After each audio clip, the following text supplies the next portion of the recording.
Welcome everybody to the Winston Effect. And we wanted to start off by presenting a little message from Mr. James Cameron. We'll start with, we have Tim Burton. We have a message from Tim first and then James. This is a note from Tim about the school. I had the pleasure to work with Stan on several films. Each time I was amazed by his creativity, perceptiveness, and enthusiasm. Stan had a knack for interpreting my crude sketches and making them into something real, and in many cases, better than I had thought possible. To take a concept as crazy as scissors for hands and actually create a functional piece of art, only Stan and his team could have pulled that off. Be it an army of rocket-rigged penguins or a mechanical catfish that actually swims, Stan's creations heightened the performance of the actors while at the same time leaving an indelible stamp on the film. It is exciting to know that his vision and talent carries on through those who work beside him, and to know that future generations will have the opportunity to learn his mastered craft through the Stan Winston School of Character Arts. Tim Burton. And now a message from Mr. James Cameron.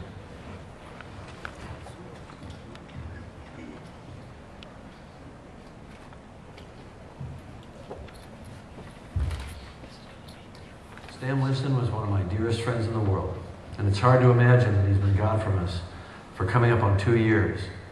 I still miss him very deeply, and I always will.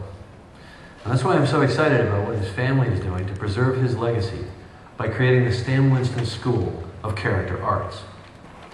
In addition to being a pretty memorable character himself, and if you knew him, you know what I mean, Stan was the creator of so many characters that we all know and love. Here at Comic-Con, you guys know his movies, you know the characters, and there's no need to list them. Most of the truly memorable fantasy characters from the movies of the last 3 decades, from the Terminator in the early 80s to the Iron Man suit that's in theaters right now, came out of Stan's shop. Not only was he a great artist himself, but he put together a team of the best fantasy artists and sculptors in the business.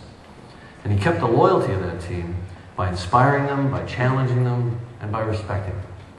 He always incorporated their ideas into the design and execution of the characters, so that it felt like a team effort. And in return, his team brought their very best game, every day, on every project. Stan understood the power of a pencil drawing, of a gesture in a piece of clay. He honored the artist, first and foremost, and the imagination that must always precede the technical execution of these characters. But he also knew that to maintain a cutting edge, his team needed the best tools and techniques, and if they didn't exist, they'd have to invent them. This kind of innovation is what drove the fantasy character design of the last 3 decades, and whenever a great new movie was being done that was pushing the boundaries, most likely Stan was there. The Stan Winston School of Character Arts will teach the techniques of character design and creation, but the imagination still has to be supplied by the students. Most importantly, Stan's philosophy of honoring the artist and celebrating imagination will be passed on to a new generation of artists.